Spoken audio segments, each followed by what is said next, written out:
देखो कल हम ये पढ़ रहे थे, देखो एक बात ना करो, ध्यान से सुनो अच्छे तरीके से। कल की क्लास में मैंने क्या समझा, कल की क्लास में स्पेक्ट्रम समझ रहे थे हम पूरा का पूरा। सवाल आते हैं इससे स्पेक्ट्रम से। हम बता रहे थे भैया उसमें बजट पढ़ रहे हैं आज हम, उसमें बजट संतुलन आज ही पढ़ लेंगे पूरा का पूरा। हीट बजट बैलेंस क्या हो देख लो ध्यान से। ये सूर्य ना, सूर्य हमारे पास, इस सूर्य के पास तो सूर्य का प्रकाश आ रहा है, इस सूर्य का जो प्रकाश आ रहा है ना पूरा का पूरा, इसे हम लघु तरंगों के रूप में कहते हैं। ये हमारी शॉर्ट वेव हमारे पास, ये जो सूर्य का प्रकाश आ रहा है हमारी शॉर्ट वेव। ये बात हमने कल समझी थी। वेव हमारे तीन प्रकार की हो, एक हमारी शॉर्ट वेव हो, एक मीडियम वेव हो, एक हमारी लॉन्ग वेव हो, एक लघु तरंग हो हमारी, एक मध्यम तरंग हो, एक दीर्घ तरंग हो। जो सूर्य का प्रकाश पृथ्वी पहुंच रहा है वो लघु तरंगों के रूप में पहुंच रहा है, और लघु तरंगों के रूप में पहुंच रहा है। इस चीज को, इस लघु तरंगों के रूप को समझाने के लिए मैंने पूरा स्पेक्ट्रम समझाया तुम्हें, क्योंकि यहाँ तक भी पेपर में सवाल बनते हैं। जब पेपर में सवाल आते हैं तो चारों तरफ से मार पड़ती है। तो जब हम समझा रहे थे, समझाते समझाते वक्त मैंने तुम्हें यूँ कहा था जो सूर्य का प्रकाश आ रहा है ये लघु तरंग होगी। इतनी चीजों को हम लघु तरंग क्या हुआ, आधा विबग्योर भी इसमें कंप्लीट हो जा, आधा विबग्योर भी इसमें ही आ जा लघु तरंगों के रूप में। याद रखना बात। या बीच वाले को मध्यम तरंग बोल लो, और से बीच वाले को यहाँ इसे क्या बोल लेंगे, इसे बोल लेंगे दीर्घ तरंग, दीर्घ तरंग, लॉन्ग रेडिएशन वेव बोल लेंगे सर। अच्छा, जो सूर्य का प्रकाश आ रहा है ना यहाँ पृथ्वी पर, उस रेडिएशन कह दो, या हिंदी में कहते हैं विकिरण, विकिरण, या तो यूं कह दो सर रेडिएशन, या यूं भी कह सकते हैं विकिरण। रेडिएशन और विकिरण एक ही सिक्के के पहलू। इतनी बात बताओ समझ में आई नहीं आई, कोई प्रॉब्लम यहाँ तक? अब हमने क्लास में जब कल बताया था, मैंने यूं कहा था तुम कल फ्रीक्वेंसी भी समझाई थी और वो भी समझाई थी। फ्रीक्वेंसी का मतलब वो हिंदी में आवृत्ति, और तरंग दैर्ध्य को वेवलेंथ कहते हैं इंग्लिश में, समझ में आती है वेवलेंथ। तो दोनों चीज समझाई थी मैंने तुम्हें। देखो यहाँ जो गामा रेज जोन हमारी, ये एक्स रेज, ये हमारी पराबैंगनी किरण है, यूवी रेज जिसे बोलते हैं, अल्ट्रावायलेट रेज जिसे बोलते हैं, ये हमारा विबग्योर जो हमारा सूर्य का प्रकाश पृथ्वी पहुंचने जो में दिखाई दे रहा है, समझ में बात। या ये विबग्योरी तो हमारा, इसे हम लॉन्ग रेडिएशन वेव कह दो, लॉन्ग रेडिएशन वेव कह दो, या लघु तरंगे कह दो, या शॉर्ट वेव कह दो, एक ही मतलब है। हिंदी में कहते हैं लघु तरंग विकिरण, लघु तरंग विकिरण। तो लघु तरंग विकिरण के रूप में सूर्य का प्रकाश हमारी पृथ्वी पहुंचा। और ये सूर्य, ये हो ना पृथ्वी हमारी, ये पृथ्वी का वायुमंडल, पृथ्वी का वायुमंडल 10,000 किलोमीटर तक फैला हुआ, 10,000 किलोमीटर तक। कुछ लोग 6,000 किलोमीटर तक बताओ, लेकिन तुम मोटे मोटे तौर पर मान लो कि जो हो कि 10,000 किलोमीटर तक पृथ्वी का वायुमंडल फैला हुआ चारों तरफ। अब ये जो रेडिएशन है, ये विकिरण, ये पृथ्वी के वायुमंडल में प्रवेश करती है। अबे भाई ये जो पृथ्वी के वायुमंडल में प्रवेश करती है, इन विकिरण का लगातार पृथ्वी के वायुमंडल में आना हार्मफुल हो सकता, हानिकारक हो सकता। इनका वापस लौट जाना बहुत ज्यादा जरूरी। अगर नहीं लौटते तो इस तरह बर्बाद हो जाएगा, जैसे तुम एक किसी बर्तन में पानी गर्म कर रहे हो और लगातार पानी गर्म करते चले जाओ, उसका सारा पानी बर्बाद हो जाएगा। हो सकता है बर्तन भी फूंक कर उसका विनाश हो जाए। इस तरह ही हमारी पृथ्वी का विनाश हो जाएगा। इसके अंदर जो हीट का बैलेंस रहना इतना ही ज्यादा जरूरी है। हीट जितनी आई इतनी ट्रांसफर हो जानी चाहिए। ऊर्जा और उष्मा यानी हीट जिसे कहते हैं, उसकी एक खास बात हो, उसे कभी भी नष्ट नहीं करा जा सकता, उसे कभी उत्पन्न नहीं करा जा सकता। यही कारण है उसका, उसे ना एक स्थान से दूसरे स्थान में ट्रांसफर करा जा सके, एक रूप से दूसरे रूप में ट्रांसफर करा जा सके, स्थानांतरण करा जा सके। उष्मा का, ऊर्जा का एक रूप से दूसरे रूप में क्या करा जा सके, ट्रांसफर या स्थानांतरण करा जा सकता है। हेलो, सुनो सुनो सुनो सुनो सुनो सुनियो। तो ये रेडिएशन हमारे यहाँ आ रहा नहीं आ रहा, हमारे एटमॉस्फेयर में प्रवेश कर रहा नहीं कर रहा हो, तो जो प्रवेश कर रहा है तो वापस जाना जरूरी नहीं, जाना जरूरी क्यों? क्योंकि पृथ्वी का बैलेंस बना रहेगा। जब तो जिंदा रहोगे तो मरोगे क्या, समझ में आई बात? यार जाना जरूरी इसका। हाँ, अब इसे लौटाएंगे हम, देखेंगे सारी की सारी हीट आ गई, सारी की सारी वापस लौटेगी, कुछ हमारे एटमॉस्फेयर में रह जाएगी, इतनी जितनी हमें जरूरत होगी, बाकी सब ट्रांसफर कर देंगे। भागो यहाँ से। कौन हो तुम? मैं ऊर्जा हूँ। कहाँ से आई? सूर्य ने भेजी। सूर्य ने कहाँ से आई? प्रकाश मंडल के पास से आई। अच्छा, क्या करने आई? तुम्हें जीवन देने आई। तुम कौन हो? तुम ऑर्गेनिज्म हो। ऑर्गेनिज्म क्या हो? जीव हो। क्या करना तुम? सांस प्राण चाहिए, ठीक। एनर्जी भी चाहिए, हाँ चाहिए। सारी की सारी भाई हम अपने काम की रख लेंगे, बाकी सब वो ट्रांसफर मार देंगे, ठीक है जी। चलो, कितना आसान है, लेकिन दिक्कत नहीं है। कल मैंने तुम बताया था जो गामा रेज हो ना, इसकी देखो फ्रीक्वेंसी कितनी ज्यादा हो। मैडम प्लीज देखो, इसकी फ्रीक्वेंसी ज्यादा नहीं है, इसकी आवृत्ति ज्यादा है नहीं है, इसकी आवृत्ति थोड़ी कम है, इसकी कम है, इसकी कम है, इसकी कम है, इसकी कम है। सबसे ज्यादा रेडियो वेव की कम है। आवृत्ति किसकी कम है? रेडियो वेव की। जिसकी आवृत्ति कम होगी ना, उसे इतना ज्यादा दूर तक भेजा जा सके। दोबारा फिर समझ लो, जिसकी फ्रीक्वेंसी जितनी कम होगी ना, उसे इतना ज्यादा दूर तक भेजा जा सके, क्योंकि फ्रीक्वेंसी और वेवलेंथ में उल्टा संबंध हो। वेवलेंथ क्या हो? तरंग दैर्ध्य। देखो तरंग दैर्ध्य ज्यादा नहीं है इसकी, इधर से इधर जाने पर तरंग दैर्ध्य बढ़ रही नहीं बढ़ रही, तो रेडियो तरंगों की जो तरंग दैर्ध्य हो ज्यादा होगा। समझ नहीं बात है? देखा नहीं तुमने? ये विबग्योर हमारे पास लाल रंग नहीं है। बचपन में क्या पढ़ते थे कि लाल रंग की तरंग दैर्ध्य सबसे ज्यादा हो, ये नहीं पढ़ते थे। क्यों? क्योंकि बहुत दूर तक एकदम दिखाई दे जा, इसलिए जो सिग्नल हो ना रेड कलर के बनाए जा। सिग्नल नहीं देखेगा तुमने? रेड कलर क्यों बनाए जा? क्योंकि वो दूर से एकदम दिखाई जाएगा, उसकी तरंग दैर्ध्य ज्यादा। दुल्हन को लाल जोड़ा पहनाया जा, कारण क्या? उसकी तरंग दैर्ध्य ज्यादा हो नहीं होती। समझ नहीं आता कि सबका फोकस बना रहा पूरा का पूरा यही दुल्हन, नहीं तो सब कंफ्यूजन हो जाएंगे दुल्हन कौन सी। वहां तो बहुत सारी प्रिया खड़ी रहा है ना, सही तो सर लाल जोड़ा पहना है जा, लाल जोड़ा कौन सा, ये उसके पीछे का साइंस है। ए चुप हो जाओ, सुनो ध्यान लगा। उसके बाद यहाँ कोई दिक्कत नहीं है, जैसे जैसे इधर बढ़ रहे नहीं बढ़ रहे, ये सवाल। माइक्रोवेव हुई हमारे पास, इंफ्रारेड हुई, टीवी में रिमोट में यूज करो इंफ्रारेड। आज मैंने सबका यूज लिख दिया। इधर से इधर बढ़ने बना तरंग दैर्ध्य बढ़ रही, इधर से इधर बढ़ने बना, इधर से इधर बढ़ने पर फ्रीक्वेंसी घट रही। तरंग दैर्ध्य और फ्रीक्वेंसी जानते हो, आवृत्ति, उल्टा संबंध, उल्टा याद रहेगी बात। या उसके बाद कल हम इंडेक्स पर बात कर रहे थे, तो इंडेक्स में मैं बाद में बात करूंगा जब आगे भी और समझाऊंगा। तो समझ बात, ज्यादा समझ नहीं आएगा, ज्यादा होचपोच हो जाएगा तुम्हारे पास। तरंग दैर्ध्य बढ़ रहा, उसके बाद आवर्ती भी तो बढ़ रहा, आवर्ती घट रहा नहीं घट रहा, आवर्ती घट रहा और तरंग दैर्ध्य बढ़ रहा है इधर जाने पर, यस और नो। लेकिन इधर ना जैसे जैसे इधर जाओगे, तो मैं तुमसे पूछने जा रहा हूं, जैसे जैसे इधर जाओगे तो एनर्जी का क्या हाल हो रहा है, एनर्जी बढ़ रहा घट रहा है? दो सवाल पूछता हूं, चलो बताओ। एक तो माइक्रोवेव, एक रेडियो वेव, किसकी एनर्जी ज्यादा? जी नहीं, एनर्जी ज्यादा माइक्रोवेव की। समझ बात। या इधर से जो आवर्ती हो ना, फ्रीक्वेंसी हो, और जो एनर्जी हो, दोनों में एक दूसरे के डायरेक्टली प्रोपोर्शनल हो। जैसे जैसे आवर्ती बढ़ती चली जाएगी ना, जैसे जैसे आवर्ती बढ़ती चली जाएगी, एनर्जी बढ़ती चली जाएगी। सबसे ज्यादा खतरनाक हो गामा किरणें। कहां से निकले पता? जहां न्यूक्लियर की रिएक्शन हो, जहां नाभिकीय अभिक्रियाएं हो, भयंकर वाली ये गामा किरणें वहां से निकले हैं। समझ में आई बात यार? तो उससे थोड़ी कम भयंकर हो एक्सरे, उससे थोड़ी कम भयंकर हो यूवी रेज, पराबैंगनी किरणें घातक नहीं होती हमारे पास, इनके पास ज्यादा एनर्जी। जैसे जैसे जाएंगे एनर्जी घटती चली जाएगी, जैसे जैसे इधर जाएंगे ना एनर्जी घटती चली जाएगी, आवर्ती भी घटती चली जाएगी। एनर्जी मतलब ऊर्जा, हीट, उष्मा जिसे कहते हैं। मैं कहता हूँ बताओ सबसे ज्यादा एनर्जी किसमें? सबसे ज्यादा एनर्जी हमारी गामा रेज में। गामा रेज याद रहेगी बात है, सवाल पूछा हुआ इसलिए तो बता रहा हूँ तुम्हें, पता लग गया। ये पूरा का पूरा स्पेक्ट्रम काम का। अभी का यूज देख लेते हैं। अब सवाल हमारे पास ये हो रेडियो वेव, इसका यूज कहाँ होगा? इसका यूज होगा use in radio and telecommunication. जितना भी तुम्हारे घर में D2H लगा हुआ नहीं है पूरा का पूरा, जो तुम्हारे घर में छतरी लगी हुई, वो जो कम्युनिकेशन कम्युनिकेट कर पा रही ना यार, उसकी तरंग दैर्ध्य बहुत ज्यादा, और जिसकी तरंग दैर्ध्य बहुत ज्यादा ना उसे बहुत दूर तक भेजा जा सके, उसमें रेडियो वेव यूज कर रहे हैं। उसमें रेडियो वेव यूज कर रहे हैं। तो पूछा जाएगा रेडियो वेव कहाँ यूज हो रही है? D2H में कनेक्शन में सारा यूज हो रही है। पृथ्वी है ना पूरी, इसके बाहर सैटेलाइट है, वो घूम रहा है, उसका सीधा कनेक्शन तुम्हारे यहाँ D2H तक। जब उसका मुंह की तरफ हो जाएगा ना, पता लग रहा है इधर चला गया है। और तुम्हारे जो छतरी वधरी पूरी पूरी, पृथ्वी भी तो घूम रही, पृथ्वी भी तो घूम रही, पृथ्वी तो घूम रही, इसके साथ साथ घूमगा। अगर जरा सा भी थोड़ा सा अगर चलेगा ना, दिक्कत खड़ी होगी, बीच में कुछ भी आएगा तो तुम्हारे नेटवर्क खुद ही भाग जाएंगे। सेट टॉप बॉक्स काम नहीं कर रहा है, समझना ये बात है, ये हो जुगाड़। आगे चलो चलो चलो चलो चलो। उसके बाद क्या आगे? माइक्रोवेव, सूक्ष्म तरंगे किसे कहते हैं? कौन सी? तो माइक्रोवेव हमारे पास ये रडार सिस्टम है। एरोप्लेन देखे तुमने? गई नहीं होंगे एयरपोर्ट पर कभी? तो जब एयरपोर्ट पर कभी जाओगे ना, तो एरोप्लेन है ना, एरोप्लेन यहाँ सामने रडार लगा रहा है, वो रडार के संपर्क में सारा का सारा, जहां तो उड़ेगा और जहां जागा वो रडार उसे कैच करता रहा। नीचे कंप्यूटर वाले बैठे रहा, उसे कैच करते रहा कहाँ कहाँ कौन से एरिया में। आधे दिन सोचते ना यार एरोप्लेन वाले को सामने कुछ दिखता तो होगा नहीं, कहाँ को देख कर चलाता हुआ है। बच्चे छोटे छोटे सोचते, मेरे तो पूछे बच्चे, भाई जी जो एरोप्लेन हो इसमें सामने दिखाई तो देता नहीं, इस तरह करके जिक्र ट्रेन है, ट्रेन के सिस्टम में दिखाई नहीं देते तो ठोक देंगे कहीं भी एरोप्लेन ले जाकर। नहीं, वो सारा रडार के सिस्टम पर काम करा। रडार बाद में समझाऊंगा किसी दिन, जब साइंस एंड टेक्नोलॉजी समझाऊंगा, रडार देखो कैसे समझाऊंगा।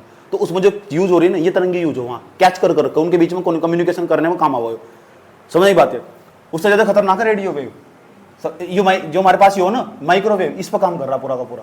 अब एरोप्लेन तो ज्यादा दूर नहीं है ना, ज्यादा दूर कौन है? ज्यादा दूर है सैटेलाइट। सैटेलाइट जो पृथ्वी के बाहर घूम रहा है, ये पृथ्वी हमारी सैटेलाइट, इसकी कक्षाओं में जो घूम रहे उपग्रह, कहाँ घूम रहे? बहिर्मंडल। बहिर्मंडल में कौन घूम रहे? उपग्रह, सैटेलाइट जिसे बोलते हैं, जो हमें यहाँ पे छोड़ दिया जाएगा। कौन सा छोड़ा था अभी? PSLV से जोड़ा था, पता कौन सा? C21 छोड़ दो, कोई बात नहीं। यहाँ घूम रहे नहीं, सैटेलाइट घूम रहे। यहाँ जो सैटेलाइट घूम रहे हैं ना, ये सैटेलाइट सीधे के सीधे जुड़े रहे यहाँ से। समझ बात है? तो ज्यादा दूर तक अगर काम करना हो तो इसका काम होना। कौन कर जल्दी फटाफट।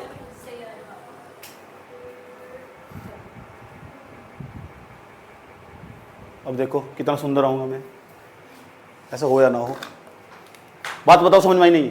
वो दिक्कत यहाँ तक। अच्छा, माइक्रोवेव रडार सिस्टम में लगे हुए काम, ये सारे यूज पूछे जा पेपर में। नु पूछा माइक्रोवेव का यूज कहाँ कर, किसकी तरंग दैर्ध्य ज्यादा? दो तीन का नाम दे देगा तुम, इंफ्रारेड, माइक्रोवेव और रेडियो वेव। नु पूछेगा इसमें किसकी एनर्जी ज्यादा? बताओ किसकी ज्यादा? इंफ्रारेड, इसे कहते हैं अवरक्त किरणें या अवरक्त तरंगे। तो बताओ तीनों में किसकी एनर्जी ज्यादा? किसकी एनर्जी ज्यादा? अवरक्त तरंगों की। आवर्ती किसकी ज्यादा? अवरक्त तरंगों की।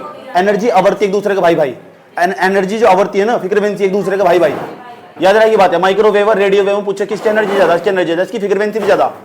अच्छा, जिसकी फ्रीक्वेंसी ज्यादा होगी वो इतना ही कम दूर तक जाएगा, जिसकी फ्रीक्वेंसी ज्यादा होगी इतना ही कम दूर तक जाएगा। ये माइक्रोवेव, इंफ्रारेड हुए, इन्हें कहाँ ब्लूटूथ में यूज कर रहे हैं, रिमोट में यूज कर रहे हैं ना। जो इंफ्रारेड हुई ना हमारी, इन्हें ब्लूटूथ में यूज कर रहे हैं, रिमोट में यूज कर रहे हैं, देखिए नहीं ठैग, समझ नहीं बात यार। तो थोड़ा ही तुम रेडियो भी लगा दोगे, रेडियो भी लगा दो, सत्यानाश हो जाएगा उसका रिपोर्ट का। क्या होगा, पड़ोस से टीवी बंद करोगे? सोचने वाली बात है ना, बहुत दूर तक काम करोगे, तरंग ज्यादा नहीं हो जाएगी उसकी। उसके बाद यहाँ विबग्योर होगा हमारे पास, यो जो विबग्योर है ना, यो पृथ्वी पे पहुंच रहा है, इसका मुझे काम जो तुम्हें दिखाई दे रहा है, सूर्य का प्रकाश पृथ्वी पहुंचने में 8 मिनट 16 सेकंड का समय लगा, 8 मिनट 16 सेकंड कुछ माइक्रो सेकंड का समय लगा, तो 8 मिनट 20 सेकंड क्या था मुझे, ठीक पता लग चुका। यो विबग्योर जो पृथ्वी पे पहुंच रहा है, विजुअल लाइट है, ये विजुअल लाइट है जो पहुंच रही तुम, विबग्योर बेनी हाँ पाला था, याद रखो सर, विबग्योर वोलेट, इंडिगो, बैगनी, ग्रीन, हरा, पेड़ा, समझना की बात है। हाँ बात तो वही है यार, चीजों को समझना है तो और क्या है। उसके बाद यो संतरी, यो क्या है, संतरी, नारंगी, ये क्या है, रेड होगा, लाल होगा, और क्या होगा। उसके बाद यूवी, आसान कुछ नहीं है वो, यूवी किरणें, ये यूवी किरणें क्या, अल्ट्रा वायलेट, पराबैंगनी किरणें, ये क्या करेंगी हमारे पृथ्वी के बाहर ओजोन परत, पृथ्वी का सुरक्षा कवच बोल रहे सर, 30 किलोमीटर ऊपर जाओगे ना क्षोभमंडल के पास, वहां मिलेगी हमारी ओजोन परत, और जब ओजोन परत मिलेगी ना, वह सूर्य से आने वाली पराबैंगनी किरणें, सूर्य का प्रकाश पृथ्वी पर डायरेक्ट नहीं आता, पराबैंगनी किरणों को नष्ट कर देगी, छान छान का प्रकाश भेज जाएगी जो पृथ्वी पे पहुंच रहा है। हो रहा बात समझना पूरी अच्छी तरह से। उसके बाद क्या करेंगे हम, अब यूवी जो किरणें ना हमने यहाँ भी बना रखी है, अपने यहाँ लैब में करके बना रखी है, क्यों, इनका कहीं ना कहीं काम आ जाए हम। कैसे काम है देखो, क्या कैसे काम है। सन हुई आंख है ना, जो आंख का ऑपरेशन करने में काम आ रही है, लेजर करने से, ठैक अंक को मारो उसकी, बताओ बेटा कहाँ कहाँ सडन, सडन कहाँ, अंकों में, अंकों में, अंकों नहीं दांतों में। अरे ऑपरेशन नहीं करते उसका, यूवी किरणें हो, ये तुमने देखा क्या, आरो आरो आरो नहीं होता क्या पूरा का पूरा, तो जो आरो हो ना उसके अंदर यूवी किरणें यूज हो रही। क्या करेंगे बच्चे, हमने गंदा पानी में डाल दिया ना, आरोप लग गया था कुछ दिन पहले, सुप्रीम कोर्ट का बैन करो हटाओ से, पढ़ाया दिखा मैंने तुम्हें, अच्छा इन्वायरमेंट पढ़ाया मैंने। आरोप पता क्या दिक्कत हो, जो आरोप के अंदर पानी डाला तुमने, पानी डालने के अंदर ना उसके अंदर यूवी किरणें लगी हुई, वे क्या करेगी ना, जो उसके अंदर छोटे छोटे ऑर्गेनिज्म हो ना सबको नष्ट कर देगी, उन्हें तो नष्ट कर ही देगी, वो पानी फिर वहां से ये किरणें पड़ती रहेगी इस पर, और जो भी उस पर चार्ज होगा ना धड़ धड़ धड़ धड़ सारे कीटाणु को मारती रहेगी, उसके अंदर तो खनिज तत्व भी मार देगी, क्योंकि पानी के अंदर ना खनिज तत्व हो, मिनरल हो, उसे भी मार देगी। सुप्रीम कोर्ट ने कहा हटाओ जाए, तुम्हारा जो आरो है ना ये बढ़िया पानी नहीं दे रहा यार, पानी ना हमारे लिए शुद्धि, जो हमारे पानी हो ना हमारे लिए ये पवित्र चीज हो, और जो हमारे लिए ये एक मिनरल का काम करे, खनिज नमन का काम करे, और तुम्हारा आरो तो बर्बाद कर दिया, सिर्फ तो भारत के सारे लोगों को बर्बाद कर दिया, जिस चीज घर में आरो लगा हुआ ना वो बर्बाद है सारा का सारा, कोई फायदा नहीं है। तो बस ठीक है, तमाम तरीके की समस्या उनके शरीर में मिलेगी, तमाम तरीके की समस्याएं, तमाम तरीके की समस्याएं मिलेगी उनके शरीर में। कारण पता क्या है, उसके अंदर जो खनिज तत्व थे ना नष्ट हो गए। पहले लोग कहते सरकारी नलका का पानी पी रहे, ये अब कहा सरकारी नलका, दिल्ली में चले जाओ सरकारी नलका ही नहीं है, गांव में भी सरकारी नलका खत्म होगा। पानी को हम यार औषधि के रूप में मैडम पानी को हम औषधि के रूप में मानते, तो औषधि के रूप में खत्म हो पूरा का पूरा, लगा रखी उसके अंदर यूवी किरणें, मैं क्या कर रही, खनिज को भी नष्ट कर दे रही, कहा था उसको कीटाणु मारो, खनिज भी मार दिए, समझ बात यार, यो कर रहा तुम्हारा और काम। देखो देखो हमारे घर में आरो लगाए, बस आरो जैसी हालत हो रही। फिर यहां जाओ, एक्सरे देखो देखो देखो देखो देखो देखो, एक्सरे कहां यूज हो रही, एक्सरे फोटोग्राफी, किसी की हड्डी टूट गई हाथ, समझ बात यार, कोई दिक्कत नहीं अंत, मान लो लड़की फंस गई कल को अपने घर वालों के साथ, अपने मतलब मार्केट में जा रही थी, पूरे घर वालों ने पकड़ लिया, बढ़ा कर तमीज से उठता है यहाँ, अच्छा ऐसा करके तोड़ दिया पूरा का पूरा, ये गई वहां से अस्पताल में, एक्सरे आई, अच्छा एक्सरे की फ्रीक्वेंसी कम है नहीं, ज्यादा फ्रीक्वेंसी उसकी, सुधर जाओ मैं भी कह रहा हूँ, समझ एक बात, एक्सरे की फ्रीक्वेंसी ज्यादा, जब फ्रीक्वेंसी ज्यादा ना आराम से बड़े प्यार के साथ प्रवेश कर जाएगी, ज्यादा दूर तक नहीं काम करती है, सही बात है। तो थोड़ा ही तुम सोच रहे, अगर तुम सैटेलाइट तुमने पृथ्वी के बाहर लगा दिया और तुम सोच रहे हो उसमें एक्सरे लगा दो, तो पूरी जिंदगी इंतजार करो जाए, कभी घर में कनेक्शन नहीं आएगा, समझ एक बात है, कभी भी घर में आज तक चैनल नहीं देखने के, कुछ भी नहीं देख सकते। मैं तुम अपने घर में देख पा रहे ना, तुम यूट्यूब देख पा रहे नहीं अपने घर में, यूट्यूब वाले बच्चे कहाँ जा रहा है, सैटेलाइट से, सीधा डायरेक्ट सैटेलाइट से कनेक्शन है इसका, समझ बात यार। कौन सी वेव काम कर रही है इसको, ये इधर वाली यही है, ये रेडियो वेव, माइक्रोवेव, ये काम कर रही, पहले ही करती थी अभी करनी स्टार्ट कर दी, टेक्नोलॉजी और एडवांस हो रही है, समझ बात यार, ये काम कर रही है इसके अंदर, जो तुम्हारे घर में पहुंच रहा है कनेक्शन पूरा का पूरा, समझा यही बात है। इसे और भी डिटेल से समझा जा सके, लेकिन अभी तुम्हारे एग्जाम के लिए इतना ही। वाईरेज ये क्या कर, एक्सरेज होगी, फोटोग्राफी कैंसर में भी यूज हो रही है आजकल, ये जो एक्सरेज है ना इन्हें कैंसर में भी यूज कर रहे हैं। हमारे पास जो सेल हो ना, कुछ ऐसी सेल्स हो जो बेकार सेल्स हो चुकी हो, कैंसर सेल्स हो हमारे पास, जैसे पता लग रहा है किसी के यहाँ फोड़ा निकल गया, समझ बहुत हो ना, एग्जिट सेल बोल लो, कैंसर हो क्या एग्जिट सेल हो, बाहर निकली हुई जो अतिरिक्त सेलो कोशिकाएं हो, अतिरिक्त कोशिकाएं इकट्ठा हो जा पूरा का पूरा, और खाओ चाउमीन बर्गर मोमो, और पियो यमुना का पानी। समझने की बात क्या, दिल्ली वालों को बता रहा हूँ मैं, पूरा का पूरा हाल उनका। उसके बाद क्या करेंगे, कभी फोड़ा यहाँ निकल रहा है, कभी यहाँ निकल रहा है, कारण क्या, एग्जिट सेल बाहर आ रही पूरी की पूरी शरीर में करने के लिए। एक्सरसाइज करनी नहीं पूरी की पूरी, एक्सरसाइज करो, दौड़ो सुबह को उठकर, शरीर में तो पसीना निकाल लो, तो ये तो नुकसान है, ये तो कह रहा हूँ पूरा का पूरा। तो उन फिर बाद में जाकर डॉक्टर पता क्या करते हैं, उन सेल को खत्म करने का काम करते हैं इन गामा रेस। बड़ी भयंकर हो गामा रेस। गामा रेस वहाँ तो निकलती है जहाँ न्यूक्लियर फ्यूजन की क्रिया हो, जहाँ नाभिक की भी क्रियाएं हों, जहाँ परमाणु बम बनाए जाएँ, वहाँ से निकलती है, रेडियोएक्टिव पदार्थों से निकलती है। इनके सबके सोर्स है निकलने के, सोर्स मतलब निकलती कहाँ तक ये सब चीज़ें। लेकिन पेपर में इतना ही पूछेगा तुम्हारा, जो मैंने तुम्हें बताया, इतना ही पेपर में काम चल जाएगा तुम्हारा। अब सवाल ये नहीं है, अब सवाल आप सूर्य तक पढ़ा रहे थे, अपने मार्क से भटके क्यों आप? अरे भाई मुझे भटके नहीं, इस पे पेपर में सवाल पूछ, यूज भी पूछ रहे, यूज भी लिख दिया मैंने इसके।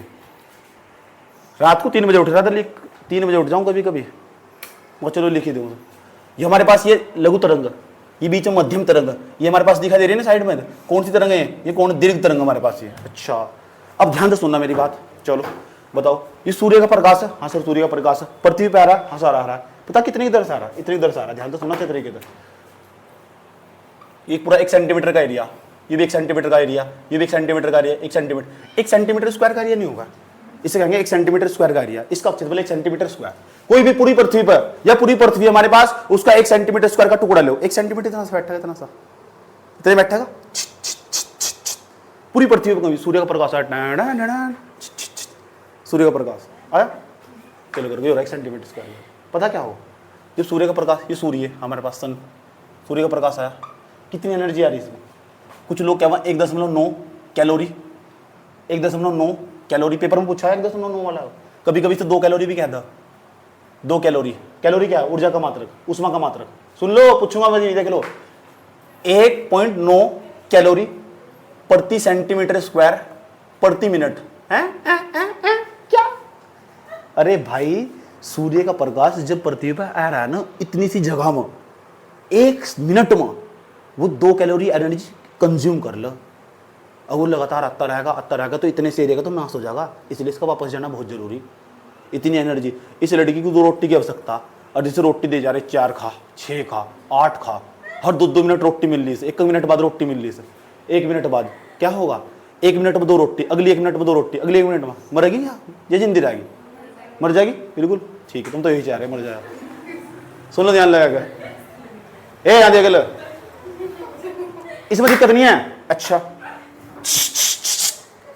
इसमें दिक्कत नहीं है, तो इसका मतलब इसे रोटी देनी बंद करनी पड़ेगी, रोटी देनी बंद करनी पड़ेगी, तो रोटी देनी बंद करनी पड़ेगी। तो हमारे यहाँ पता क्या, ये प्रकाश देना बंद नहीं करना, इस प्रकाश का वापस लौटना जरूरी है, इस प्रकाश का वापस लौटना जरूरी है। सुन लो, वापस लौटना जरूरी है। अच्छा तुम्हें कैसे पता लगा? मैं तो यहाँ लिख देता 1.19, यहाँ मैंने लिख दिया 1.9 कैलोरी सेंटीमीटर स्क्वायर प्रति मिनट, तो तुम्हें उसमें क्या फीलिंग आई? तो कैलोरी नहीं पता क्या हो, ये तो दिक्कत है ना। मैं तो यहाँ लिख देता 120, मैंने कहता 150 कैलोरी सेंटीमीटर स्क्वायर प्रति मिनट। क्या हो कैलोरी? चलो छोड़ दो, सारा काम छोड़ो, कैलोरी पे जाओगी बस। उष्मा का मात्रक हो, ऊर्जा का मात्रक, कैसे मान लेंगे कैलोरी क्या हो? पता, मैंने कल परसों बताया था तुम शायद, क्या हो कैलोरी? KCl लिखा जाए, कैलोरी तो सबको पता हो क्या है, हो कैसे मान लेंगे? नहीं, तुम्हें पता ही नहीं है। जब तक तुम दूसरी चीजों तो तुलना नहीं करने ना, तब तक तुम पता नहीं लगने का। इसीलिए कहा जाता अगर अपने आप को परखना ना, तो ऐसे लोगों में जाओ जहां तुम्हारी औकात पता लगे, तुम हो कौन। तुम जब तुम दुनिया भर की पढ़ाई कर हो और मेरे सामने आके बैठो, ऐसे लगो कुछ भी नहीं पढ़ा, अभी बहुत कुछ बाकी। समझ की बात यार? और जब तुम अपने दोस्तों में जाकर बैठोगे ना, ऐसा लगा इनमें सबसे ज्यादा होशियार हम। सही, तो निर्भर कर हम तुलना किससे कर रहे हैं। आ जाओ ध्यान से समझो, चलो ध्यान से सुनो, पता क्या हो, आ जाओ समझा दो थोड़ा सा। एक दिन में मनुष्य जितना भी भोजन खा रहा, जितना भी भोजन, उसे भोजन को 3 भागों में बांट लो तुम, क्या तो लेगा? कुछ भी तुम खाना खा आए घर से या घर जाकर खाओगे, सुबह से लेकर शाम तक। इसी बहाने से आज तुम अपना चार्ट भी बना सको, बहुत जरूरी है। और मैं अपना चार्ट बताऊंगा तुम्हें क्या है, मेरी डाइट का राज क्या है, डाइट तेरी का राज बता। समझने की बात है, देखो देखो ध्यान से, बात न करो, सुन लो ध्यान से सुनो। एक मनुष्य जो भोजन खाए, देखो 1.19 कैलोरी को समझाने के लिए मैं कितना सारा चार्ट समझा दूंगा फटाफट। ध्यान से सुनो, ध्यान से तुम जो भी खाना खाओगे सुबह से लेकर शाम तक, सुबह तुम बासी टिक्कड़ खाओ, समझ कुछ भी खाओ, मतलब जो भी खाना तुम होना दे ऐसे पीस हो, रात की जो रोटी बची थी ना उस सुबह को मैंने ये काम था हमारा जब बचपन में, बासी रोटी मिली शाम की रात की, उसके तवे पर रखी हुए, डाला उसके तेल अन्नू नहीं पता कितनी कैलोरी मिलेगी वहाँ, उसका कितना नुकसान होगा, कितना फायदा होगा उसका, और समझते हैं हम सुबह से लेकर शाम तक जितना भोजन खाते हैं ना उसे 3 भागों में बांट सकते हैं। क्या तो आप कार्बोहाइड्रेट खाओगे, समझ बात, क्या आप वसा खाओगे, या आप वसा नहीं खाओगे ना तो फिर दूसरे नंबर पर कार्बोहाइड्रेट वसा होगा, या फिर उसके बाद तीसरे नंबर प्रोटीन होगा। पूरे भोजन को 3 भागों में बांट लेते हैं मुख्य तौर पर, याद रखिए बात है। अब आप कहोगे ये लड़की कहती है गुरुजी मैं तो पराठा खा गई, अरे पराठा बाद में खा गई, उसके अंदर अनाज पहले घोसा होता जी, अनाज क्या हो, अरे अनाज ही तो कार्बोहाइड्रेट हो। अच्छा ये बात, हाँ जैसे रोटी खाई थी जी मैंने तो कार्बोहाइड्रेट खाया, फिर दिन या कहने लगी मैंने पराठा खाया, तेने भी कार्बोहाइड्रेट खाया जी, कह रही मैंने दूध पी गई, वह भी कार्बोहाइड्रेट खा गई। अगले वाली पता क्या कह रही जी मैं बर्गर खा गई, तो फिर वह वसा खा गई, समझ आई बात है। सामने वाली बोल रही जी ना मैं तो दाल खा गई, तो फिर तू प्रोटीन खा गई, वह बोल रही ना मैंने अंडे खाए थे, इसका मतलब वो प्रोटीन खा गई। इसका मतलब तुम कुछ भी खा रहे हो ना दिन भर, उसको 3 कितने भागों में बांट सको, 3 भागों में। और हर जो भी भोजन तुम खा रहे, हर भोजन की एनर्जी अलग अलग हो, हर भोजन की एनर्जी अलग अलग हो। अभी सुन लो ध्यान लगाकर अच्छे तरीके से, जब भी तुम जिंदगी में कभी भी भैया 1 ग्राम नु समझ लो तुमने अगर प्रोटीन लिया, 1 ग्राम प्रोटीन लिया तुमने तो 4 कैलोरी एनर्जी कंज्यूम कर ली तुमने, 4 कैलोरी के भी लिख दो सर, क्या 4 कैलोरी एनर्जी ले ली तुमने। अगर 1 ग्राम तुमने कार्बोहाइड्रेट ले लिया ना, 1 ग्राम तुमने कार्बोहाइड्रेट ले लिया तो ये समझ जाओ तुमने 4 कैलोरी एनर्जी ले ली, 4 कैलोरी एनर्जी। अगर तुमने समझ लो 1 ग्राम अगर तुमने वो ले लिया ना, तुमने फैट वसा ले ली तुमने, समझ 9 कैलोरी ले ली तुमने, समझ गए बात। या ध्यान तो सुनना, अगर 1 ग्राम कोई बंदा प्रोटीन खा रहा, इसका मतलब 4 कैलोरी एनर्जी इसके अंदर चली गई। 1 ग्राम प्रोटीन खाया तुमने खाया जी मैंने दाल खाई, कितने ग्राम, 1 ग्राम, तो तुम्हें 4 कैलोरी अंदर गई तुम्हारे।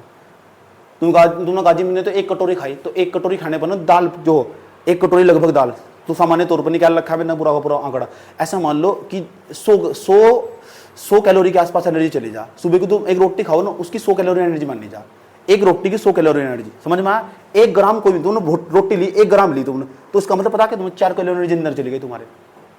कार्बोहाइड्रेट है ना, तो कार्बोहाइड्रेट जो तुम खाओगे क्या तो कार्बोहाइड्रेट होगा या वसा होगा, फिर प्रोटीन होगी। अगर तुमने 1 ग्राम, अब देखो अगर तुम भी कोई भी तली हुई चीज खाओगे तो तुम ज्यादा मात्रा में एनर्जी लोगे, कैलोरी लोगे, तो तुम्हारा वेट बढ़ना तय है, चर्बी भी बढ़नी तुम्हारी तय है, समझ में आई बात। या ठीक, एक जो सामान्य मनुष्य हो ना दिन भर, उसका जो चार्ट 1800 से लेकर 2500 किलो के कैलोरी एनर्जी चाहिए सामान्य मनुष्य को। कोई दिन भर काम करता हो, शरीर में पसीना निकालता हो, ज्यादा एनर्जी चाहिए। सामान्य मनुष्य जो बैठने वाला उसे लगभग 1800 के आसपास। अब अपने घर जाकर देखना, जो चाय पियो ना तुम ज्यादा, जो भी मीठी चीज हो उसमें ज्यादा मात्रा में कैलोरी हो। एक बर्फी का पीस खाया ना तुमने ठाकर, उसमें 200 कैलोरी होगी, 230 कैलोरी के आसपास, 230 कैलोरी। एक मनुष्य को जीने के लिए चाहिए 1800 कैलोरी के आसपास, कुछ 1500 भी लेते हैं, उनका फिर शरीर ऐसा होगा। मेरी जो चार्ट है, मैंने खुद का डाइट बता रहा हूँ, 2800 कैलोरी एनर्जी लेता हूँ एक दिन में, 2800 कैलोरी, यानी सामान्य औसतन मनुष्य तभी 300 कैलोरी पार करता है।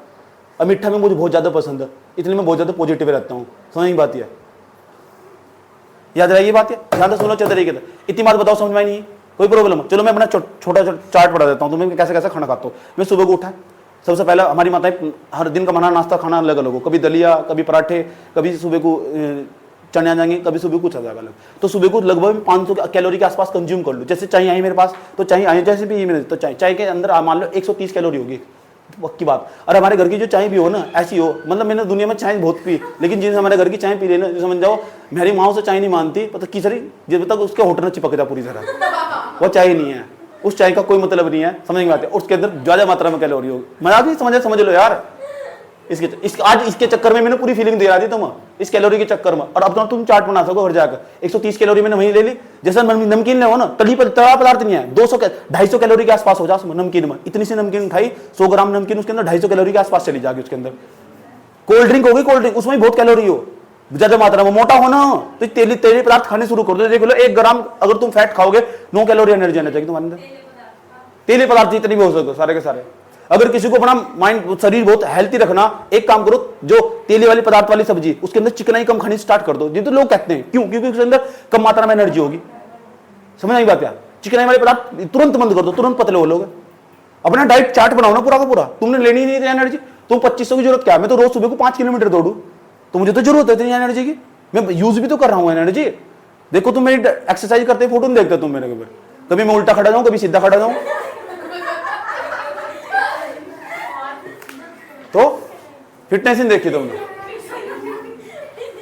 उसके हाँ हमने चार्ट बताया था मैं। उसके बाद क्या हुआ, उसके बाद पराठा है तो इसका मतलब अगर मेरी माता एक पराठा लेगा ना तो 250 कैलोरी लेगा, 250 कैलोरी, और 2 पराठे तो हम कम खाते नहीं सुबह को। उसके बाद फिर दोपहर का खाना होगा मेरा, दोपहर के बाद शाम के टाइम जब मैं पढ़ाता रहता हूँ, उसके बाद बीच में मुझे कोल्ड ड्रिंक चाहिए होगी, स्ट्रिंग मेरी फेवरेट है, सही बात, उसके साथ नमकीन भी चाहिए, 250 के आसपास तब जाएगी कैलोरी। और बीच में हमारे फ्रिज में ना 24 घंटे मीठा पक्का रखा है, सही बात। ऐसा करके मेरा टोटल जो चार्ट बैठा है ना 2800 कैलोरी के आसपास। समझ में आई बात, पता लग चुका? ये उस पर लिखा रहा है, सही बात है। इतना बड़ा महान व्यक्ति नहीं है मैं पूरा का पूरा, मतलब यार मैं यहाँ तुम सारी सब चीजों को कैलोरी बताऊंगा बैठ के जाकर, उसमें लिखा हुआ ना स्ट्रिंग ब्रेक को 70 कैलोरी लिखा रहा है। आज के बाद पढ़ेगी ना खुद पता लग जाएगा। अब कोई भी पदार्थ खाओगे ना पता लग जाए इसमें कितनी कैलोरी होगी, अब खुद पता लग जाएगा तुम्हें। तो अगर किसी को मोटा होना हो, पतला होना, चार्ट बनाओ अपना। मैं अपने 5 महीने तो मैं मोटा रहा हूँ, 5 महीने पतला रहा हूँ जान पूछ कर, उससे फायदा पता क्या हो?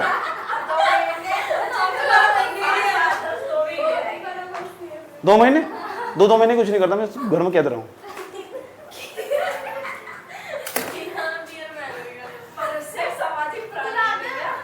बताओ कैलोरी समझ में आएगा नहीं आएगा? पूरा चार्ट बना लोगे क्या? देख लेना एक बार यूट्यूब पे, बहुत सारे बंदों ने पढ़ा रखा है, ऐसे लिख देना यूट्यूब पे जाकर रैंडमली कि जो कैलोरी कैसे काउंट करते हैं पूरे दिन भर में क्या क्या खाना चाहिए, तो तुम्हें सब बता देगा कौन से भोजन में कितनी कैलोरी, और देखना चाहिए जरूरी हो। इससे तुम्हारे स्वास्थ्य सीधा डायरेक्ट तुम्हारा संबंध इसका स्वास्थ्य से, अब तुम्हारा स्वास्थ्य भी सही होगा। समझ नहीं बात यार? आज घर जाकर ये देखना कैलोरी कैसे काउंट करते हैं, तुम तुरंत पता लग जाए क्या खाना चाहिए क्या नहीं खाना चाहिए, कितना मोटा होना तुम, कितना पतला होना। समझ नहीं बात यार? चलो अब तो सूर्य का प्रकाश है, ये तो सूर्य का प्रकाश है, ये तो लगातार 1 सेंटीमीटर स्क्वायर के एरिया में 1 मिनट में 2 कैलोरी लेकर आ रहा है। 1 मिनट में 2 कैलोरी, अगली दूसरी मिनट में 4 कैलोरी हो जाएगी, अगली तीसरी मिनट में पूरे दिन भर अगर कैलोरी आती रही तो पृथ्वी के इतने हिस्से का तो सत्यानाश हो जाएगा। समझ नहीं बात है? ये तो मेरी स्किन है, हाँ जी हाँ जी, ये सूर्य का प्रकाश आ रहा है, हाँ जी आ रहा है, 1 सेंटीमीटर स्क्वायर का एरिया, हाँ जी 1 सेंटीमीटर। उसके बाद यहाँ देखो, ध्यान से सुनो, 1 सेंटीमीटर स्क्वायर का एरिया, हाँ जी 1 सेंटीमीटर स्क्वायर का एरिया, सूर्य का प्रकाश आ रहा है, हाँ जी आ रहा है लगातार 1 मिनट में 2 कैलोरी लेके आ रहा है। आता गया पूरे दिन में धूम में खड़ा रहा, सत्यानाश हो जाएगा इसका, हो जाएगा।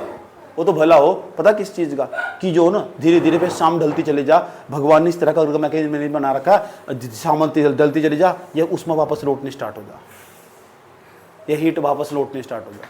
जैसे हम पसीना जा, पंखे के नीचे बैठ जा, हीट गई वापस लौट जा रहा है। ये सर नो तो आज पेपर में जो आगा आप क्या समझाने वाले, यहाँ से पेपर में सवाल आगा, और ये तो आज मैंने तुम्हें बता ही दिया कैलोरी वाला को पूरा। इससे थोड़ी फीलिंग आई होगी, नहीं आई होगी? ठीक है, चलो पढ़ाई को करते वक्त फीलिंग आनी जरूरी है। अच्छा ये भी देख लो, उष्मा बजट क्या बोला हो? उष्मा आई थी, सुषमा नहीं आई थी, सुषमा नहीं आई, उष्मा आई थी। सुषमा कौन थी? फ्रेंड थी मेरी, ब्रेकअप होगा। यहाँ देखो यहाँ देखो, ध्यान से सुनो अच्छे तरीके से। हाँ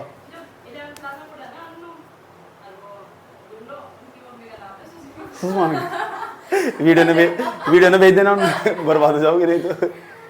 ध्यान से सुनो अच्छे तरीके से। यहाँ तो 100 यूनिट आई, यहाँ से आई 100 यूनिट।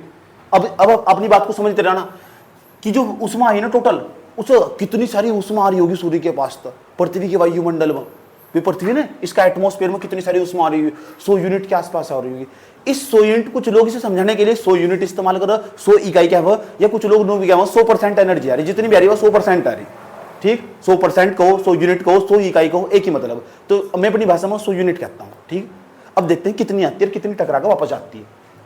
अभी आई 100 यूनिट लघु तरंगों के रूप में, लघु तरंगों के रूप में, बार भी लघु तरंगों के रूप में कह रहा ना, ये पेपर में हुआ।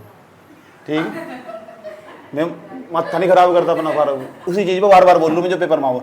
लघु तरंगों के रूप में आ रहा सूर्य का प्रकाश, वायुमंडल में प्रवेश कर गया। जैसे ही वायुमंडल में प्रवेश कर गई ना, 100 यूनिट ही है, इनकी मुलाकात हुई बादलों से। कौन हो तू? एनर्जी हूँ। कहाँ से आई? सूर्य के सूर्य का जो सूर्य के अंदर जो प्रकाश मंडल है, फोटोस्फीयर, उसके पास आई। क्यों आई? बस तुम्हें जीवन देना आई। ठीक, अच्छा क्या हाल चाल? तो ये बादल है ना, बादल जैसे ही जो बादल के पास यह एनर्जी गई, बादल के पास यह एनर्जी गई, तो बादल पता क्या करेगा? बादल ये करेगा, इस एनर्जी को पकड़ेगा और खींच कर कुछ एनर्जी को वापस लौटा देगा। वापस अंतरिक्ष में। नुका नहीं, कुछ एनर्जी अंदर जाएगी, कुछ एनर्जी वापस लौटा जाएगा। नुका नफरत हो मुझे तेरे से कोई मतलब लेना देना नहीं है। बादलों तो जो एनर्जी टकराएंगे आधी वापस लौट गई। अब जहाँ कुछ एरिया में बादल नहीं होंगे वह फिर एनर्जी आगे बढ़ जाएगी, तो कुछ एनर्जी टकरा कर वापस लौट जाएगी। ठीक है, ऐसा कुछ यहाँ पर एटमोस्फेयर हमारे पास या वायुमंडल है, नहीं वायुमंडल, वायुमंडल में धूल के कण पाए जा, मिट्टी के कण पाए जा, कुछ एनर्जी उसमें जाकर खप जाएगी। एब्जॉर्ब होना और लौटना दोनों अलग बात है, ध्यान से सुनना। ऊर्जा का अवशोषण होना और ऊर्जा का रिफ्लेक्ट होना, परावर्तित होना, दोनों अलग बात है। ऊर्जा आई और खप की, चलो आ जाओ, एक कटोरे में उठाकर पानी डाल दिया, एक तो पानी मारा किसी ने, फेंक कर पानी वापस चला गया। सही बात है। दोबारा आसान बात, हम एक गेंद ली ना, उठाया और गेंद ऐसे फेंक कर मारी, गेंद वहीं जाकर घल गई उसके अंदर ही, दीवार के एक अंदर बॉक्स लगा हुआ था। और दूसरा कैसे, गेंद मारी फेंक कर वापस लौट कर चली जाए। तो एक काम, एनर्जी आई टकरा कर वापस लौट गई, एनर्जी आई इसके अंदर ही एटमोस्फेयर में खप गई पूरी की पूरी।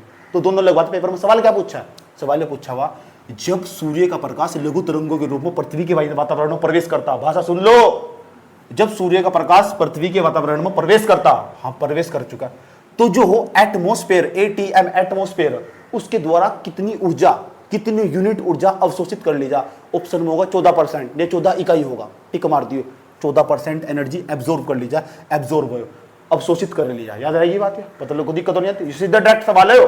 14% एनर्जी यही पिएगा वातावरण ही, तो ये उसके बाद पता क्या हुआ, 27% एनर्जी बादलों से टकरा कर वापस, यहां दिखाता हूं, इस डायग्राम को यहां समझाता हूं। Short wave solar radiation, solar radiation समझते हैं, सौर विकिरण, सोलर रेडिएशन, सौर विकिरण, लघु तरंग सौर विकिरण, क्या नाम है, लघु तरंग सौर विकिरण, शॉर्ट वेव सोलर रेडिएशन।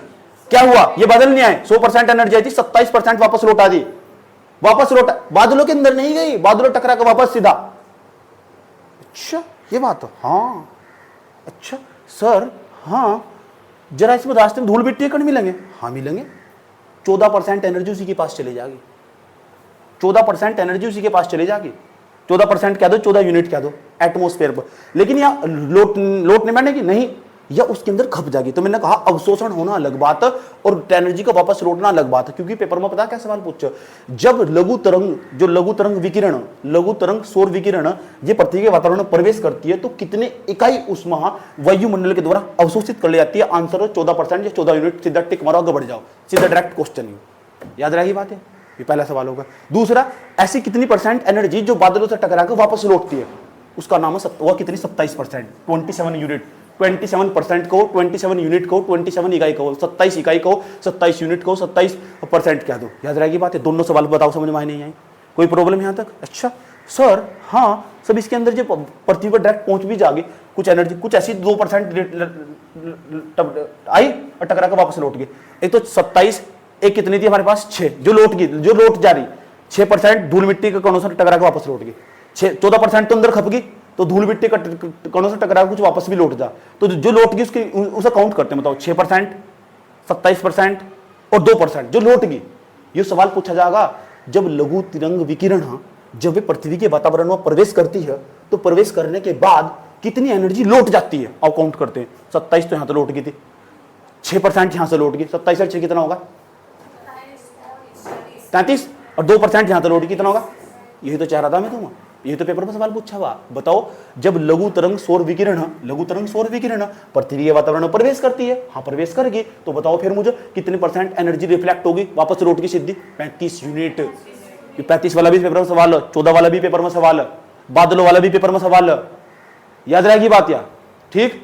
पता लगा कितने सवाल है, दोबारा फिर समझ लो। एक सवाल पूछता हूं, चलो बताओ, सूर्य के पास तो 100 यूनिट आई, हाँ सर 100 यूनिट आई, 100 मतलब ऐसी कितनी जो लघु तरंगों के रूप में आई और पृथ्वी के वातावरण में खप गई, बताओ कितने परसेंट है वह, 14%, 14% ये लिख रखा है, समझ बात है। धूल मिट्टी के जो कण उनसे टकराकर कितने परसेंट एनर्जी वापस लौट गई, 6%, याद रहेगी। स्केटिंग हो जा, प्रकीर्णन हो जा, जब सूर्य का प्रकाश पृथ्वी पहुंचता, धूल वायुमंडल के अंदर धूल कणों से टकराकर चारों दिशाओं में फैल जाता है, कुछ ऐसा जो पृथ्वी के अंदर प्रवेश कर जाएगा, कुछ ऐसा वापस लौट जाएगा, जो वापस लौट जाएगा वो 6% है, जो उसके अंदर उन कणों में खप कर रह जाएगा ना, वहीं का वहीं, ठीक, कहीं वहीं कणों को खप कर रह जाएगा, वो कितना, 14%। और ये बहुत जरूरी, तभी हमारे वातावरण में प्रकाश हो, हमें सब चीजें दिखाई दे ना, इसी कारण दिखाई दे, 14% प्रकाश के कारण। आकाश जो दिखाई दे, हमें एरोप्लेन उड़ता दिखाई दे रहा है आकाश में, इसी कारण 14% के कारण। बस पेपर में सवाल पूछेगा तुमसे, कितनी परसेंट एनर्जी, कितनी इकाई ऊर्जा, 14%। अब आओ तो कोई दिक्कत नहीं अंत तक, तो 35 यूनिट जो हो लौटाई गई, 35 और 14 बताओ कितने हो? 14% तो वायुमंडल में रहेगी, 35 लौट गई 49। अब बताओ बची कितनी टोटल? 51। तो पृथ्वी पर जो पहुंचे कितनी में? 51। ये भी पेपर में सवाल पूछा हुआ कि जब सूर्य से लघु तरंग विकिरण के रूप में, लघु तरंग सौर विकिरण के रूप में सूर्य का प्रकाश पृथ्वी के वायुमंडल में प्रवेश करता तो कितनी एनर्जी टोटल जो हो पृथ्वी के वातावरण में पहुंचती है, पृथ्वी पर पहुंचती है खुद, वहां 51 यूनिट। वहां मैंने तुम्हें यहां बता भी दिया, बात समझ में आई? पूरा बजट समझ में आ रहा है? वायु 51 यूनिट। जो सवाल बनने हैं ना वो मैं हाईलाइट करके चल रहा हूँ। 14% वाला सवाल पूछा हुआ, बादलों टकरा कर कितनी लौटती? 27%। वो भी सवाल पूछा हुआ। जो धूल मिट्टी है कणे कंकड़ पत्थर, जैसे कंकड़ पत्थर नहीं कहते, धूल मिट्टी कण कह दो, सही बात है। उन तक कितनी लौट रही, वापस लौट रही जो 6%, और 2% वापस वैसे लौट जा रही पृथ्वी पर। 2% तू सोचो, 2% पृथ्वी पर। अरे भाई बहुत सारी चीजें पृथ्वी पर, कुछ ठंडे मरुस्थल वहां नहीं एनर्जी की जरूरत होती, सीधा वापस चल निकलो।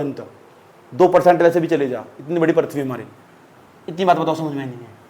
ये समझ में आया? तो समझ, जो सवाल पेपर मांगा मैं पहले बता दिया तुम। अब क्या करेंगे? अब यह 51 यूनिट यहाँ पृथ्वी पर तो आएगी क्या? यह 51 यूनिट लगातार आती रहेगी? 51 यूनिट लगातार आती रहेगी क्या? यह 51 यूनिट लगातार आती रहेगी क्या? या इसका भी जाना वापस जरूरी? हाँ जरूरी है, बर्बाद हो जाएगी तुम्हारी पृथ्वी। हम क्या करेंगे? इस एनर्जी का यूज कर लेंगे, बाकी फिर कहीं और भेज देंगे। समझ में आई नहीं बात? हम क्या करेंगे? इस एनर्जी का हमारी पृथ्वी ने यूज कर लेगी, बाकी से वहीं लौटाना, वापस बैलेंस करना पूरा सा। समझ नहीं बात? फिर लौट के हमारे पास समझ आएगा। एक जीवन चल रहा है हमारा, एक दिन तुम मर जाओगे। जब तुम मर जाओगे तुम्हारे अंदर में एनर्जी निकलेगी, वह भी बस एनर्जी, उसे आत्मा क्या हुआ? आध्यात्मिक भाषा में उसे आत्मा क्या हुआ? यस, कुछ नहीं है वो, साइंस उसे एनर्जी क्या हुआ? जिससे तुम आत्मा और भूत प्रेत बताओ, साइंस उसे एनर्जी क्या हुआ? सही बात है। जैसे तुम आत्मा और भूत प्रेत बताओ ना, ठीक है, मैंने तो पूरा पढ़ रखा है ना, मैंने तो पूरा अध्यात्म आदि पढ़ रखा है। तो साइंस विज्ञान क्या क्या बस एनर्जी हुआ, कुछ नहीं है, भूत नहीं है, कोई आत्मा नहीं है, कोई प्रेत नहीं है, कोई भगवान नहीं है। साइंस आज तक नहीं मानना भगवान है, पूरी विज्ञान क्या बताया उसने? एनर्जी है टोटल, सब एनर्जी का खेल है। Positive energy, negative energy.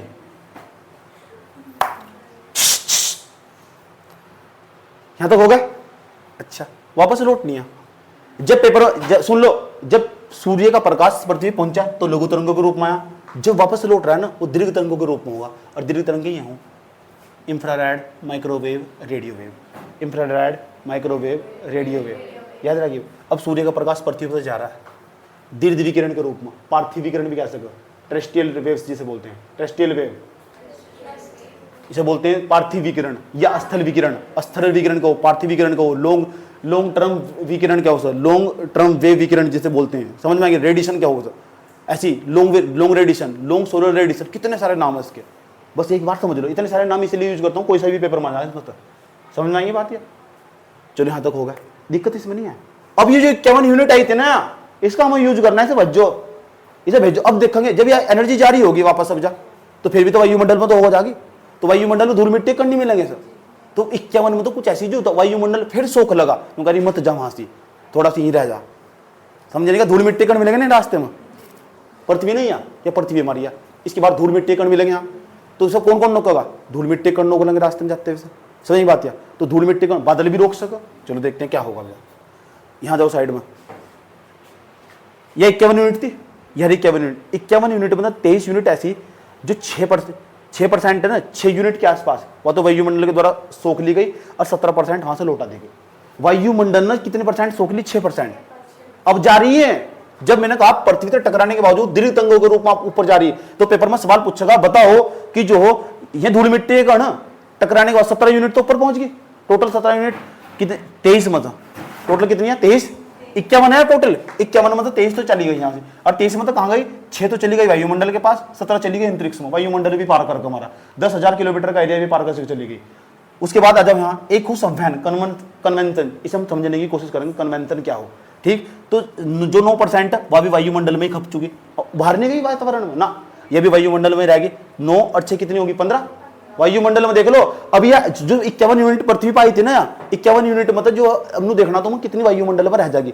तो 9 तो 6 तो यहाँ रहेगी और 9 यहाँ होगी, 6 9 कितने होंगे हमारे पास? ये अब यहाँ देखो 19 जोड़ो, इसमें 19 भी जोड़ो, ये हमारे पास ये हो परिचालन कंडेंसन जिसे बोलो, कितने बैठेगी?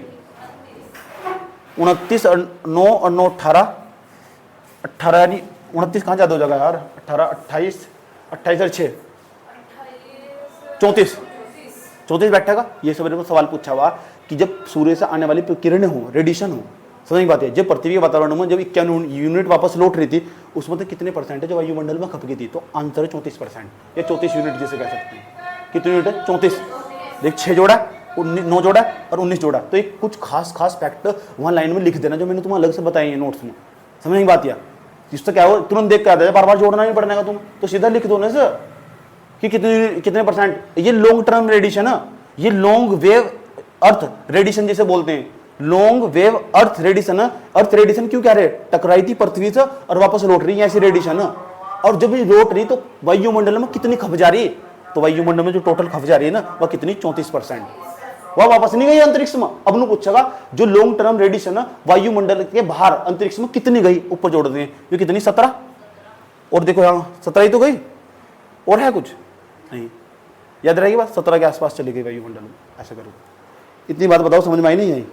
कोनो प्रॉब्लम छो? चलो इतनी बात बताओ, कोई प्रॉब्लम? और कैसे पता लगेगा हम इसमें कैसे सवाल आते हैं? Objective question. समझ नहीं बात? या मुझे तो पेपर नहीं देना, पेपर तो तुम ही देना, तो क्या लगाने पड़ेंगे? कैसे डालना पड़ेगा? सूर्य तप के ऑब्जेक्टिव सवाल ऐसा डालना पड़ेगा, इंसोलेशन के ऑब्जेक्टिव क्वेश्चन ऐसे पेपर में डालना पड़ेगा। और यूट्यूब पर कोई ना कोई पढ़ा रहा होगा और 3-4 वीडियो देखकर ना, और जो क्वेश्चन ज्यादा बार आ रखा है ये डालना पड़ेगा, उसमें बजट के ऑब्जेक्टिव सवाल। सही बात है। और जो 3-4 बार देखो, जो क्वेश्चन ज्यादा बार आ रहा है अपने नोट्स में अभी ऐड डाउन कर लो बनेगा तुम्हारा नोट सबसे अच्छा। ये हो तरीका पढ़ने का। समझ नहीं बात है? टीचर केवल एक हिंट हो, पढ़ना तुम्हें खुद ही पड़ेगा। और जो क्वेश्चन बार आ रहा, 2-3 वीडियो देखी तुमने, तुम पता लगा यार ये सवाल ज्यादा बार आ रहा है, इसे नहीं लिख लेते अपने नोट्स में। नोट्स तो बना ही रखा हो तुमने, ये उसमें बजट हो, पता लग गया कैसे एनर्जी को यूज करके उसका ट्रांसफर कर दिया जा रहा है। बात बताओ, समझ में नहीं आई? कोई प्रॉब्लम यहां तक? उसमें बजट होगा। एक सूर्य तप समझ में आया? सूर्य तप क्या हो? एक उस सूर्य तप को प्रभावित करने वाले कारक कौन कौन से फैक्टर जो सूर्य तप को प्रभावित करते हैं? पेपर में व्हाट इज द फैक्टर? देखो क्या एक सुन लो, डिफाइंस फैक्टर। कौन से फैक्टर डिफाइन करने हैं जो सूर्य तप को, इंसोलेशन को इफेक्ट डालते हैं, प्रभावित करते हैं? ऐसे कौन कौन से फैक्टर, ऐसे कौन कौन से कारक? दोबारा फिर समझ लो, सूर्य तप को प्रभावित करने वाले कारकों का वर्णन करो। समझ नहीं बात? पेपर में सवाल आएगा, सूर्य तप को प्रभावित करने वाले कारकों का वर्णन करो। पहला ऑप्शन, दूसरा, तीसरा, चौथा, ऐसे करो। फिर इसके ए ऑप्शन, बी, सी और डी, इनमें तो कितने सही है? समझ नहीं बात है? तो सूर्य तप को प्रभावित करने वाले कारक कौन कौन से, अब मैं बोल के बता रहा हूँ, नोट्स में सब लिखा हुआ। अब ध्यान से समझना है पेपर में कौन कौन सा। दिन की अवधि, अब दिन तुम बताओ मुझे, अगर एक बार दिन की अवधि सूर्य ताप को प्रभावित करे नहीं, अगर दिन बड़ा होगा तो सूर्य ताप भी क्या होगा? ज्यादा। पता लग गया? गर्मियों में जो हमारे पास यहाँ दिन बड़े नहीं होते और सर्दियों में छोटे नहीं होते, नोट्स पर सब लिखा हुआ है। गर्मियों में दिन बड़े नहीं होते क्या? पेपर में इतना ऑप्शन होगा, दिन की अवधि। दिन की अवधि प्रभावित करो, हाँ प्रभावित करो। इफेक्ट डालना नहीं डालती? हाँ डालती है। अगर दिन बड़े होंगे तो सूर्य ताप भी ज्यादा होगा, दिन कम होगा तो सूर्य ताप भी कम होगा। याद रहेगी बात है? सर्दियों में सूर्य ताप कम नहीं मिलता होगा हमारी पृथ्वी में, जब हमारे यहाँ सर्दी पड़ा। इसका मतलब दिन की अवधि सूर्य ताप को प्रभावित करो। हाँ, आसान भाषा में मैंने कहा, बच्चों की जिंदगी को प्रभावित करने वाले, तुम्हारी जिंदगी को प्रभावित करने वाले 4 कारकों का वर्णन करो। तो कैसे बताओगे? बताओ। पहला, क्या चीजें तुम्हारी जिंदगी को प्रभावित कर रही है? पहला कारक। हाँ, प्रभावित करने वाला पॉजिटिव भी हो सके, निगेटिव भी हो सके। अच्छा, मैं निगेटिव कारक बताओ। निगेटिव कारक कौन कौन से? अच्छा, मोबाइल फोन सबसे पहले खुद ही बता दिया इस लड़की ने, मोबाइल फोन जो से प्रभावित कर रहा होगा। ठीक है, ढंग से यूज कर लो।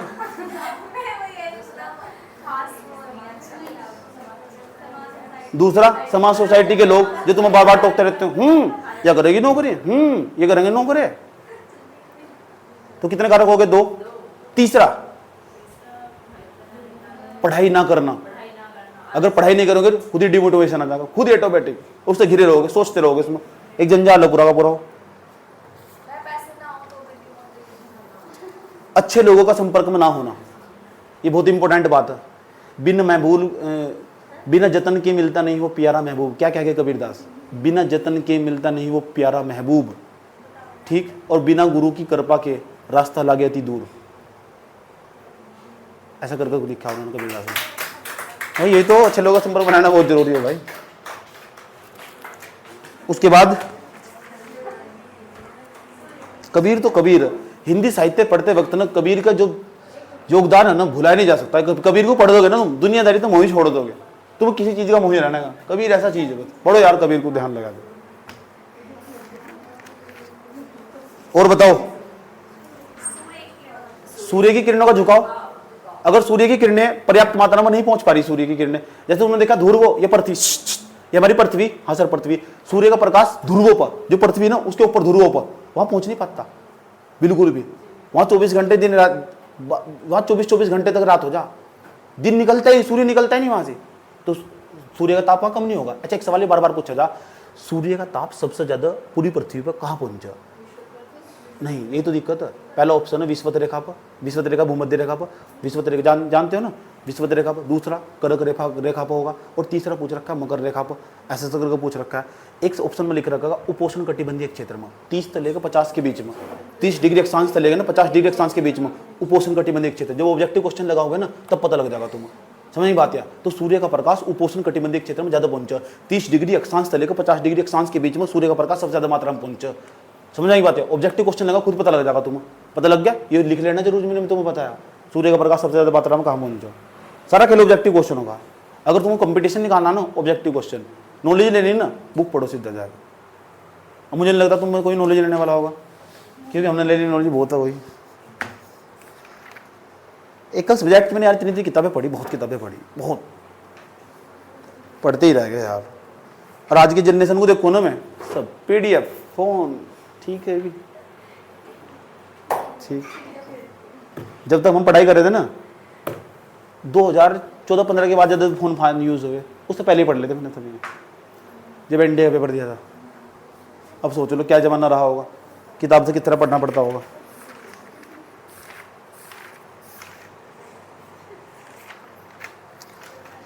और बताओ भैया, सूर्य से पृथ्वी की दूरी, मैडम मैडम, ये हमारे पास यह सूर्य सूर्य सूर्य 4 जनवरी का टाइम आगा, किसका? 3 जनवरी का। जिस दिन 3 जनवरी आ गई ना, 3 जनवरी हम मान लो, ये सूर्य पृथ्वी के बहुत नजदीक आ जाएगा। पृथ्वी ना, ये सूर्य है ना, पृथ्वी इसके बहुत नजदीक आ जाएगी, इनके बीच की दूरी बहुत कम होगी। जब सूर्य पृथ्वी के बीच की दूरी बहुत कम होगी ना, कितने जनवरी हो? 3 जनवरी हो, 3 जनवरी, और 4 जुलाई को ना, 4, तो उस स्थिति को हम उपसौर बोल लो, एपीलियन, एपीलियन में। उसके बाद एक स्थिति हो हमारी 4 जुलाई की, 4 जुलाई को हो उपसौर, अपसौर, अपसौर, याद रहेगी बात यार। तो उसके बाद उसका भी प्रभाव पड़ा, जब नजदीक होगी तो ज्यादा ताप मिलेगा। एक सौरकलंक, सौरकलंक मैंने समझाया, सौरकलंकों की संख्या ज्यादा, तापमान भी ज्यादा, सौरकलंक कम, तापमान भी कम। एक वायुमंडल की पारदर्शिता, अगर वायुमंडल पूरी तरह साफ नहीं होगा, धूल मिट्टी ज्यादा कण होंगे तो कम नहीं प्रकाश पहुंचेगा। तो बस यही बात है। एक जल एवं स्थल का वितरण, ये मैंने बता रखा है। एक एल्बिडो, इसे समझा दो बोला, एल्बिडो से समझ लो, ये पेपर में बार बार आएगा तुम्हारे सामने। क्या हो एल्बिडो यार, समझ लो एल्बिडो क्या हो। एल्बिडो आजकल की बड़ी बड़ी घटना है। एल्बिडो क्या हो? एल्बिडो किस चीज को मैं एल्बिडो बोल रहा हूं? क्या बोला है एल्बिडो? सुबह सुन लो, ध्यान लगे।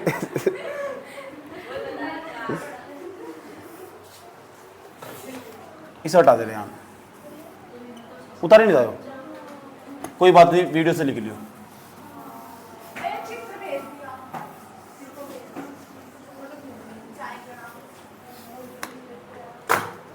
काम कंप्लीट हो जाना चाहिए यार सारा। ध्यान तो सोना अच्छे तरीके से। हमारे यहाँ बड़े के बहुत बड़े बड़े पहाड़ है, किसके? बर्फ के बहुत बड़े बड़े पहाड़ है हिमालय पर, समझ नहीं बात यार। एल्बिडो क्या हो? सूर्य से आने वाला वो सूर्य तप, वो इंसोलेशन, वो सूर्य ताप, वो इंसोलेशन, सूर्य ताप जिसे बोलते हैं, जो किसी वस्तु से टकराने के बाद वापस लौट जाए। अगर कोई सूर्य का प्रकाश या टेम्परेचर एनर्जी टकराकर ज्यादा मात्रा में वापस लौट जाएगी, तो इसका मतलब उसका इंसोलेशन इतना, उसका जो एल्बिडो होगा इतना ज्यादा होगा। यानी टकराने के बावजूद वापस लौटना बहुत ज्यादा जरूरी, वापस नहीं लौटना इसका एल्बिडो बढ़ता चला जाएगा। और एल्बिडो का मतलब हो, अगर किसी का एल्बिडो ज्यादा, इसका मतलब टकरा के वापस प्रकाश वापस लौट रहा, कोई दिक्कत नहीं है। बात समझ नहीं है? ध्यान से सुनना अच्छे तरीके से। जितनी भी कोई व्हाइट कलर की वस्तु होगी उसका एल्बिडो इतना ही ज्यादा होगा। दोबारा फिर समझ लो, जितनी भी कोई व्हाइट कलर की वस्तु होगी ना उसका एल्बिडो उतना ही ज्यादा होगा। जितनी भी कोई ब्लैक कलर की वस्तु होगी ना उसका एल्बिडो इतना ही कम होगा। कोई व्यक्ति अगर गर्मियों में काले कपड़े पहन रहा है ना, अपनी जिंदगी खराब कर रहा हो। समझ बात क्या? कारण पता क्या है? उसका एल्बिडो ना कितना होगा? 0। सूर्य का प्रकाश आगा और टकरा के वापस नहीं लौटने का, और उसको अंदर अंदर घुटन महसूस हो जाएगी, और उसकी खोपड़ी भी खराब हो जाएगी, ब्लैक कपड़े जो भी पहनने का। सही बात। उसका क्या होगा? एल्बिडो क्या होगा उसका? 0। एल्बिडो कम होगा उसका। तो जो ब्लैक चीज हो ना, उसका एल्बिडो क्या हो? कम हो। सूर्य का प्रकाश आगा सूर्य तक, वापस नहीं लौटने का। जो व्हाइट कपड़े पहनने का, उसका 0, उसको गर्मी नहीं लगने की। इसलिए गर्मियों में ना व्हाइट कपड़ों का ज्यादा यूज करना चाहिए। याद रहेगी बात यार, गर्मियों में व्हाइट कपड़ों का ज्यादा यूज करना चाहिए। ठीक, इसलिए मैं क्या करूं, ज्यादातर व्हाइट कपड़े यूज करूं गर्मियों में। जैसे सर्दी आती चली जाएगी, मेरी सारी jacket Kali A to Z। कभी भी देख लो, तुम देखे नहीं, नोट करो इस बात को। है? अरे सुन लो, ध्यान लगा, पढ़ा लो। आजकल दिक्कत पता क्या हो रही है? दिक्कत क्या हो रही है? ये कंसेप्ट चर्चाओं में, हेलो मैडम इधर देख लो, जो एल्बिडो ना हो, ये एल्बिडो क्या हो? आने वाला प्रकाश, जाने वाला प्रकाश, सुन लो, जाने वाला प्रकाश बटे में आने वाला प्रकाश, जाने वाला